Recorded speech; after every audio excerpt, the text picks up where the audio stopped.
Que a paz de Deus, que excede todo o entendimento, guarde o teu coração, guarde também a tua mente em Cristo Jesus, nosso Senhor. Graças a Deus, estamos de volta, mais uma vez, trazendo conhecimento, e este conhecimento através da leitura e meditação da Palavra de Deus. Queridos, hoje é segunda-feira, é dia 3 de abril de 2023. O tema desta semana é: o profeta é provado em sua fé. De uma coisa eu e você, todos os cristãos, podem ter a certeza absoluta: aquilo que Deus diz acontece, porque Ele é verdadeiro em suas palavras e promessas. Através da palavra de Daniel, Deus falou da sucessão de impérios após a queda da Babilônia, que é prevista em Isaías no capítulo 13, do versículo 17 até o versículo de número 22. A profecia de Isaías foi pronunciada quase um século e meio antes. Queridos, os homens podem até esquecer, mas Deus jamais ele se esquece. E Ele cumpre tudo aquilo que Ele pronuncia. A sua palavra não cai por terra. No estudo de hoje veremos o novo império que se levanta como cumprimento de Daniel, capítulo 2, versículo 32 ao 39, que foi assunto da nossa segunda série de vídeos, se eu não estiver enganado. É o Império Medo-Persa, que materialmente talvez não tenha sido tão glorioso e tão poderoso como foi o dos babilônios, mas foi importantíssimo instrumento nas mãos de Deus para cumprir com os seus propósitos na história da salvação. Naquela mesma noite em que Belsazar estava na farra com uma classe privilegiada da sociedade, Dário, ou Ciro, estava desviando o curso do rio Eufrates, que passava por baixo dos muros da cidade e entravam pelo seu leito seco para assim tomar Babilônia. Os muros da cidade eram seguros, pois há quem diga que tinham aproximadamente entre 90 a 100 metros de altura, com uma extensão de 96 quilômetros e 25 metros de largura. Dá para imaginar o tamanho de um muro desse? Obviamente, pelos muros, dificilmente alguém penetraria na Babilônia. Assim sendo, Belsazar podia se sentir seguro dentro da cidade, mas não imaginava que o perigo viria por baixo. Foi o fim do seu império e o cumprimento da palavra de Deus.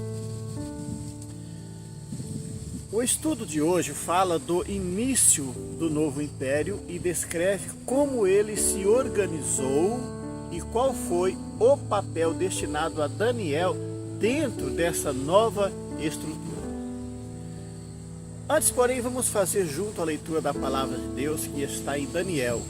O capítulo é o de número 6 e o versículo vai do 1º até o 4º versículo, e o texto diz assim: E pareceu bem a Dário constituir sobre o reino 120 príncipes, que estivessem sobre todo o reino, e sobre eles 3 presidentes, dos quais Daniel era um, os quais estes príncipes dessem conta para que o rei não sofresse dano. Então, o mesmo Daniel sobrepujou a estes presidentes e príncipes, porque nele havia um espírito excelente. E o rei pensava constituí-lo sobre todo o reino. Então, os presidentes e os príncipes procuravam achar ocasião contra Daniel a respeito do reino, mas não podiam achar ocasião ou culpa alguma, porque ele era fiel e não se achava nele nenhum erro nem culpa. Queridos, o tema deste vídeo é o novo sistema de um novo império. Começaremos falando sobre o rei Dário. Veja bem, os comentaristas se dividem quanto à sua identidade.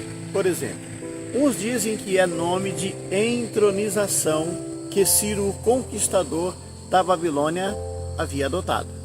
Outros, porém, preferem dizer que Dário era um general de Ciro e que ficou no poder até que Ciro foi, de fato, entronizado. Os que assim argumentam citam Daniel 5:31, que diz ter Dário recebido o reino e, portanto, haveria um poder político ainda maior que ele, designando-o para a função. Bom, seja quem for Dário, o que realmente importa é que ele teve uma vida política muito melhor do que a dos seus antecessores no reino da Babilônia. Ele foi benevolente para com os judeus. Porém, parece ter se deixado envolver pela rede de intrigas dos invejosos da prosperidade e do respeito que Daniel desfrutava junto do rei. Dário colocou em execução o novo plano administrativo, dividindo o reino em 120 províncias, colocando os príncipes para administrar cada uma delas, e 3 presidentes sobre eles, sendo que um desses presidentes era Daniel.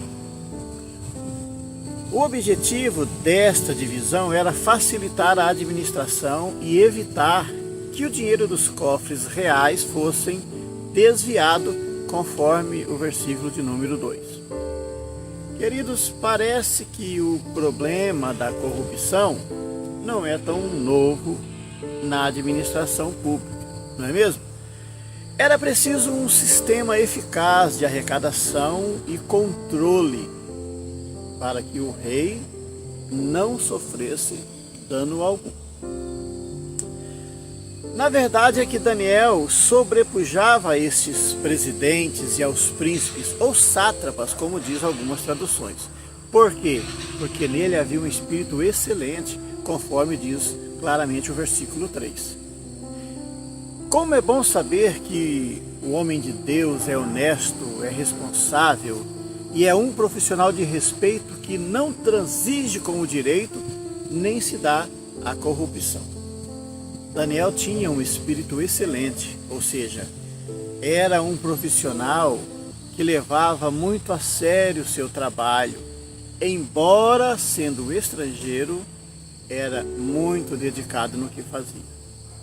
E não era porque quisesse um posto mais elevado, mas porque ele procurava viver de tal forma que agradasse a Deus e, por sua influência, atenuasse o sofrimento daquelas pessoas, o seu povo.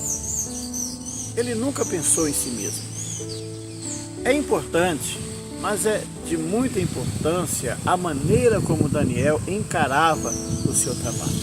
Veja bem, já havia passado vários reis, Nabucodonosor, Belsazar e agora Dário. Mas ele continuava firme em sua disposição de servir. Ele não entrava no jogo político nem dos reis e nem dos subordinados. Podemos notar, queridos, que Daniel era um cidadão honesto, porém, um cidadão honesto, mas crítico, pois ele ousou dizer, tanto a Nabucodonosor quanto a Belsazar, onde é que eles estavam errados. Daniel convencia porque havia equilíbrio entre o que ele falava e o que ele vivia, o que é raro nos dias de hoje. Sua fé em Deus fazia dele um homem firme, honesto e muito equilibrado. Então Dário viu essas qualidades dele, e por isso que o texto registra que o rei pensava em constituí-lo sobre todo o reino, conforme claramente se diz no versículo 3. Talvez fosse constituído como um primeiro-ministro e teria poderes para organizar e moralizar a vida política do reino. Todo país precisa realmente de um homem como Daniel, pois somente com pessoas assim é que um país pode conduzir a sua administração. Vamos parando por aqui Nos veremos no próximo vídeo, se o Senhor assim nos permitir. Muito obrigado por ter assistido. Deus te abençoe em nome de Jesus.